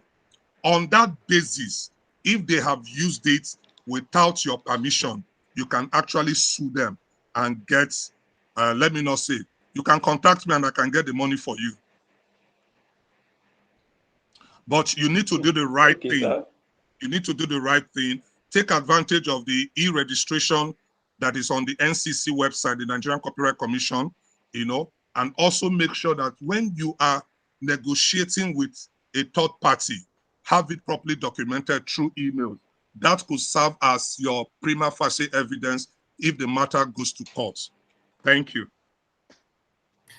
Thank you very much, sir. Okay, thank you very much. I don't know if we still have time. This is 1:53. Are you guys on the call? Do you think you can still go We can on? we Or can we can we can take up to 2 o'clock and see what we can do with that. okay, okay, then let me take one. Okay, Senna, you shall. Official. It has not gotten to you, but you shall want to talk. No problem. Let's I see if we'll thought it reach was you. my turn already. No, it's not your turn. It's Ike Powell.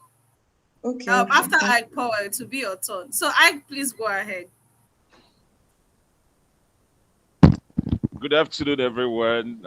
Doc, I am so impressed and so happy because I didn't start on time because of technical issues. But Oh, the sorry little for I've that. gotten, You will get yeah, the because the recording. little It's I've a gotten, promise you will get the recording. thank you, sir. So I will just go straight to my question.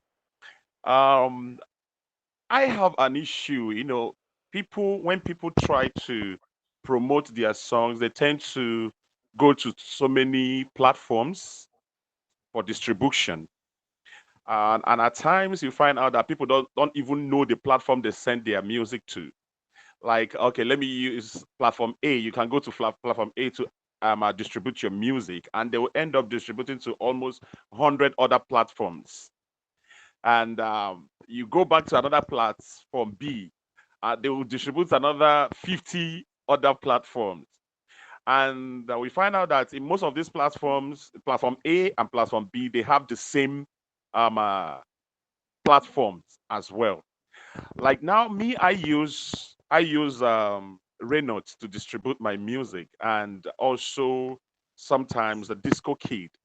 But I just want to find out whether it is right for one to use two major platforms like that to distribute music, because Reynolds distributes to every other platform like Spotify, Boomplay, and Yeah, I know them. Amazon. Yes.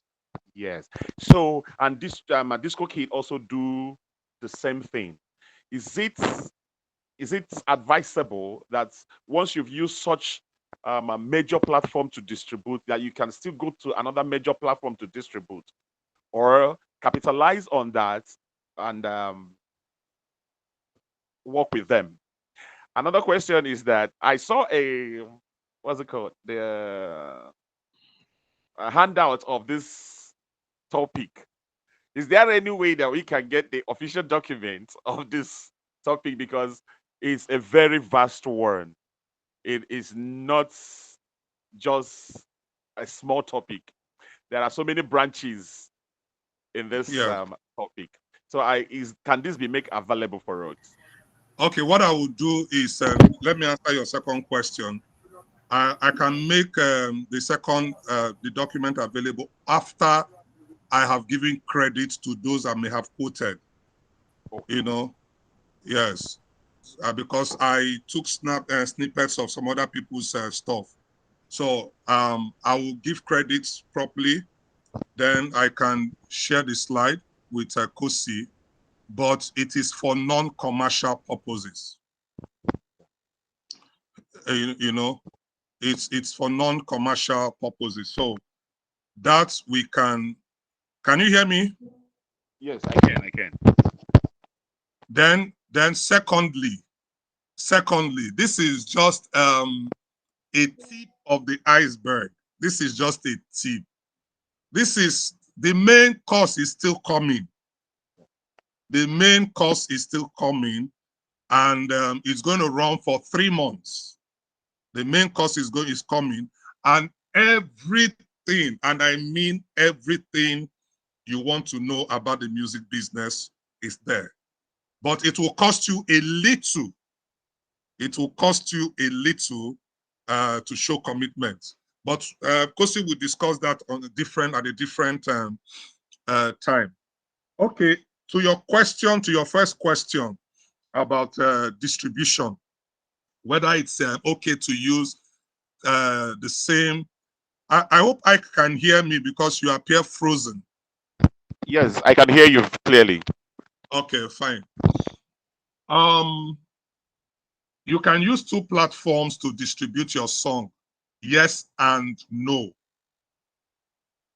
You know, if you are distributing the same song or the same track, you cannot use the same platform, 2 different platforms for the same track.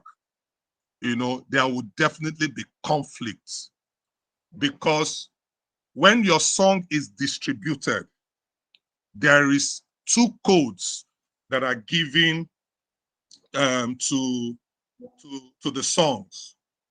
You know, there are 2 codes. You have the ISRC. I don't know whether your song has those codes, and you have UPC. Now, those codes are unique to that track, and you have already mandated a distributor to distribute that track. Then all the activities on that track should be on that one distributor, not on another distributor. But if you have another song, another record you want to distribute, you know, you can decide to use the same distributor or you can use another distributor. It's your choice. Because sometimes people are not satisfied with an existing distributor and they want to use a different distributor for their subsequent work. You can do that, but you cannot use 2 distributors for the same work. It's not advisable. Okay, so thank you very much, sir. All right. Officials, Sienna. Sienna. Yes, Okay. Sienna, please go ahead. It's finally your turn. Yeah, Thank you, thank sir. you. And I think this is the last question. I'm so We lucky. have from GB Chris. So if we can't, and we'll also have one on the chat section, but if we can't take it, they can just drop their question on the IG Q&A, then you answer it and send it back. So they can also access it from there. Thank you. All right. You know, she's the manager, so I say yes, ma'am. Okay. First of all, I want to thank Purple Blue and Dr. Chukuji for organizing this training. This particular session was very incisive. I really appreciate it and I'm grateful because I know that normally you pay like 50 to 100K for all of this information, even though Dr. Chukuji is saying that it's just the tip of the iceberg. The one that you will pay is coming. Don't worry. Just enjoy this while it lasts. Okay. All right. My first question is on the duration of copyrights in sound recordings. So one of my questions is, if I create a sound recording and I do not release the song, but I've created the sound recording, I've gone to the studio, I've recorded, but I've not officially released the song to a distribution platform. Now, does the duration of the just the duration of the copyright in that song start counting, even if I do not release the song? Okay, that's a beautiful question, and I will just read verbatim what is in the law. I will just, so it's not my word, it's the law, and because we are dealing with Nigeria, so I will read the Nigerian copyright law. Duration for sound recording: 50 years after the end of the year in which the recording was first made available to the public with the consent of the author. So, and it has not been made available to the public. So what Okay. option do you have? Or 50 years after the work was created, if not made available to the public within that time. Does that answer your question? Yeah, what section is that? Sorry. I can go You back, go but to, just refer. I think that should be section one also, right? no, it's not section 1. Go to section 19. Go to Okay, okay, section 19. It's titled Duration of Copyright. okay, okay. Yeah, I think that should really answer my question when I get back and look at it. Thank you so much. Then my next question is, how do we get these codes, the International Standard Recording Code and Standard Work Code? And you just mentioned one now, the UPC. Is it that Okay. because it was, Okay. Go yeah, ahead. Go ahead. No, go ahead, yeah, ma. okay. Some of us use distribution platforms like TuneCore, DistroKid, CD Baby. So I was thinking that when you make your songs, when you give your songs to them, somehow they get these codes to you, or they give your songs codes. So Okay. right now I'm learning something new. So I don't know how is it you can get the codes to the Okay. songs if Yes, not you are to right. distribute. You are right. When you use distributors, well-known distributors, they automatically generate ISRC for you for your Okay. tracks, and they also generate the UPC for you. But if you are not any of these distributors, we have an organization in Nigeria today called the Record Label Proprietors Initiative, RELP. It's an association for those who are into the recording music business, where they can become members. And part of what RELP is doing is also to help generate those codes for its members, and RELP works hand in hand with the International Federation of Phonographic Industries, you know. Oh, But not yeah, but normally, if you work with a verifiable distributor, I run a distribution company called Flat Tech Music, and I know that we do generate through our partner tech companies, we do generate ISRCs and UPCs for those tracks. But for ISWC, none of those platforms can give that to you because it's the International Standard Work Code. It is through your membership of a collecting society that you can get that, because they will get that through the International Confederation of Society of Composers and Authors, CISAC. So if you are a member of a CMO, your musical work is supposed to have ISWC. That's the only way you can get it. Your musical work will get what is called ISWC, International Standard Work Code, and Interested Parties Index, IPI. The IPI is for you as a composer. The ISWC is for your work. These two codes and ISRC are important for you to make money in the music business. I hope that answers the question. sir, it really does, as in A plus plus plus plus. So my final question, based on your last response, is this: Ah, can please. we rely? Sorry, no, no, this question is important. This question, sorry, please. Can we rely on Nigerian CMOs to track our work globally? to track the use of our works and our songs globally? No, I What will would not. you say? The way I will answer that question, CMOs by their nature are set up to do what you have just asked. They are able to track your work across borders. And how do they do that? They enter into what is called reciprocal agreements with sister CMOs across the world.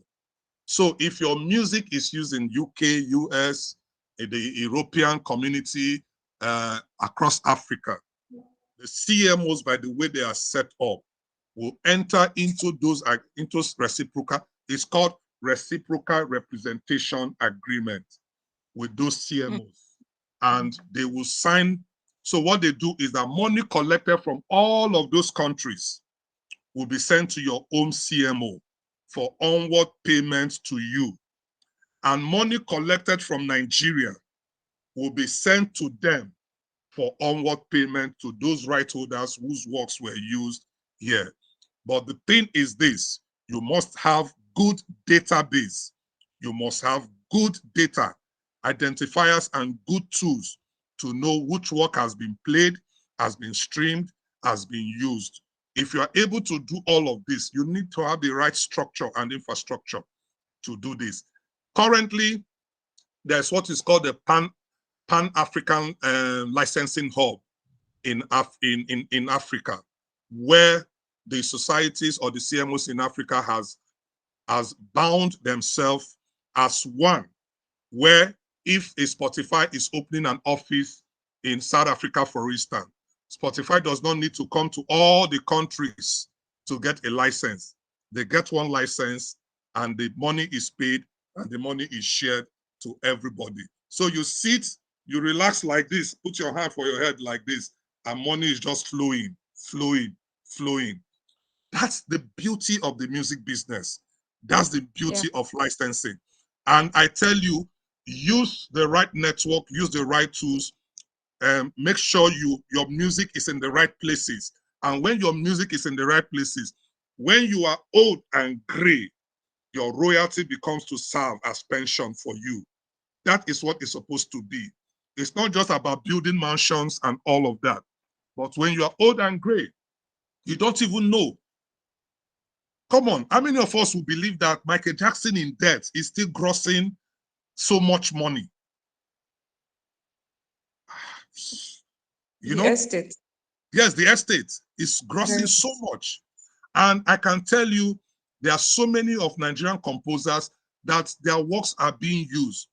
There was Neka sequel, there was Rattlesnake, there was a lot of movies have been done that a lot of these works were used. And what that means is that their estates are earning. Music and copyright, your Mobile power. also. God bless you. His estate is earning, despite the fact that he's late, unfortunately. May his soul continue to rest in peace. You know, but please don't be aged and gray and you are begging money. It's not your portion. Do like this, it's not your portion. You know, you cannot be aged and gray and you are no, no, no, no, no, no, no, no. It's not your portion.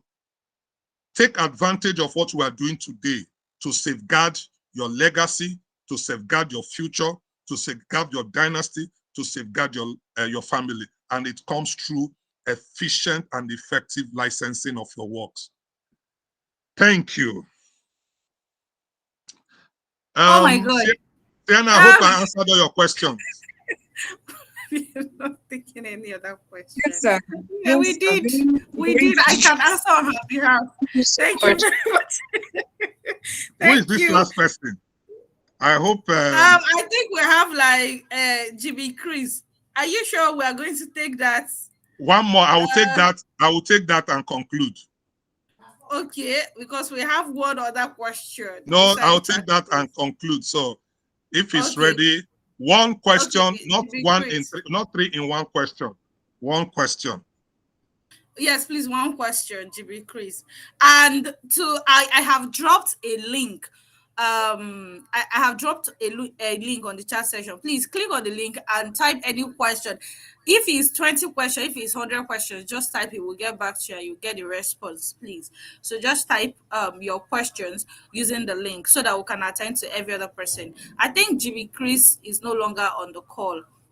The network Thank threw him you. off, I guess. Oh, he joined again. So, Jimmy, Chris, are you are you Yeah, ready? okay. Okay, go ahead, It's like the please. network doesn't want me to answer this to ask this question, but thank you very much, sir. It's been amazing so far, and I am glad I'm part of this, and I believe every other person too should be, because it's so insightful, and we're going to get a lot from here, and at the end of these classes, I know we will not remain the same. There's no two ways about it. Yes, So thank so you very much. yeah. Yes, thank you very much, sir. Let the My music first, pay. yes, yes, let the music play. Yeah, my first question is I didn't really understand one of the questions you No, I asked. said one question. No, I said one question. Okay, so let me just ask one, then I will drop the rest in the platform.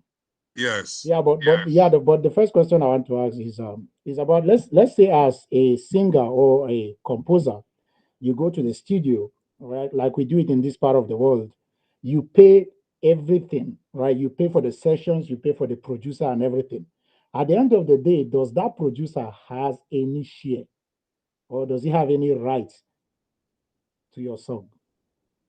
Because Okay. we do I've that in this. answered this Yes, question. yes. Mm.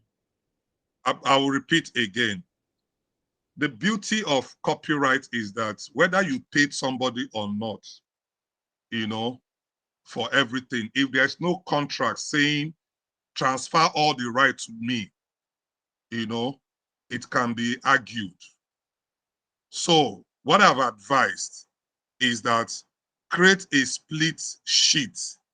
Create a split sheet in the academy proper, you know, in the academy proper, we will see samples of this split sheet. The fact that you have paid the person, it's not the same thing as ownership. The person will always want to claim ownership.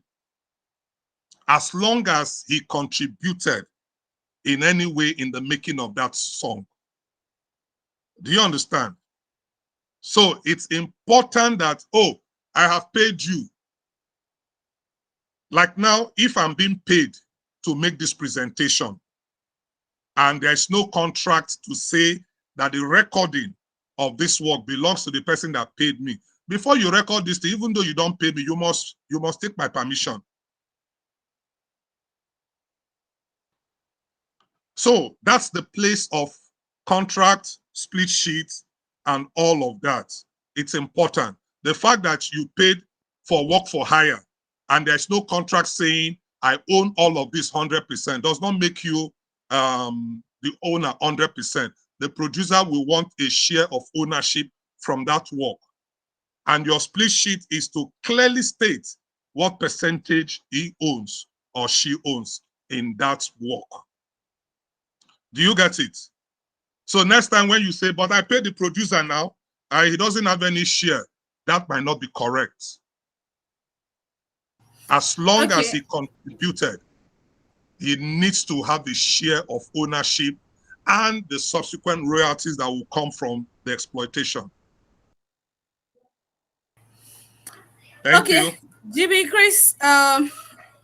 Hope your question was answered. I think he's having network issues. Okay, I think we're done. Though somebody is about to crucify me here, MD. Can you are you able to take one other question, so that because Gabriel was the first person that joined this call, I guess. So it will be unfair if you didn't answer his question.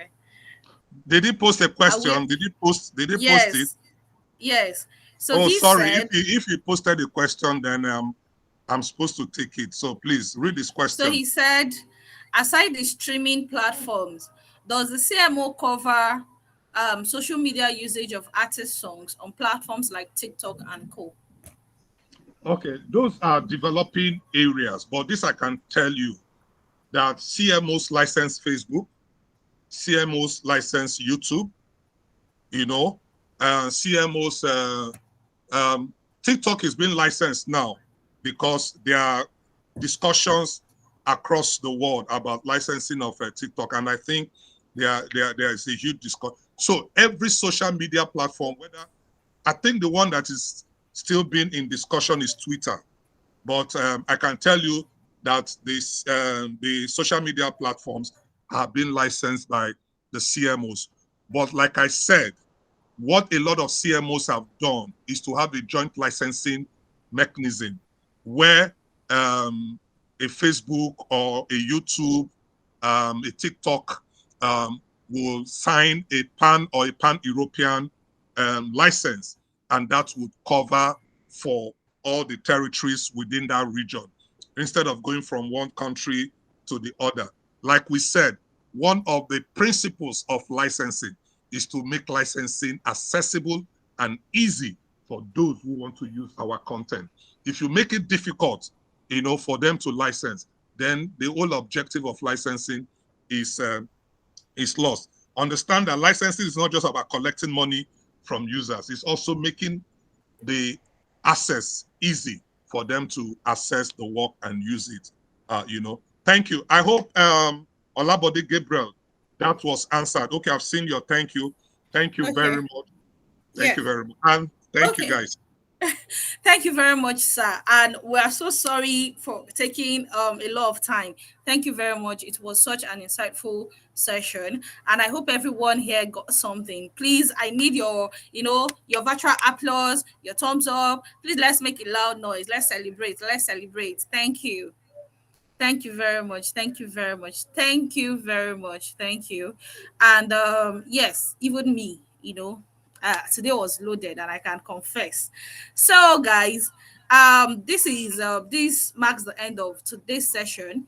And the next session will take place on Friday, and that will be the third session, and the last session will be upper week Friday.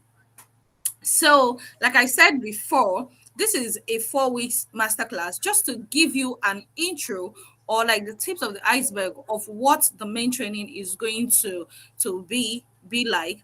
And like we said, the main training the main is free of charge, but it comes with a registration fee. So when Dr. Chinedu said, "Oh, you're going to pay or something," and I was like, no, you're not paying. This is actually a free service. You're just paying for registration because we want to sieve out a lot of people. Not that we want to sieve out a lot of people, because we are taking only 30 to 40 people for this particular cohort, and we cannot take everybody. We have over 170 something people who are interested in this course, and we can only take 30 to 40 people. So there is going to be a registration fee of 10,000 naira only. Yes, somebody said, "Oh, you pay 50,000 or so just to listen to this." This is just one part of it. We have about how many modules? Like more than 8 modules on that course, and everything is coming to you for free. There's a project, there's an internship, and there is a lot that you are going to get from it. But let's just keep on looking forward to what we're able to give you at the end of the day. Okay, and get yourself prepared. Yes, because once the payment link drops, we're only taking 30 to 40 people. So we're making the announcement now so that you just um be ready for it, so that you won't say, "Oh, we left you behind," or "We already know you and we did not take you in." So, guys, thank you very much for joining today, and see you next week, same time and same place. Okay, and please don't forget to drop your feedbacks on the group chat, and please also post on your social media platforms. A lot of people need this opportunity, so don't just hold it to yourself alone. Let's spread the gospel. Yes, be a disciple of Purple Blue Academy of Music Business. Thank you very much, and see you next Friday.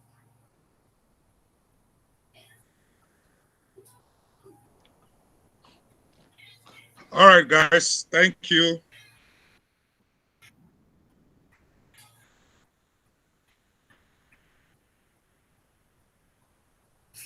Thank you, sir. Thank you, sir.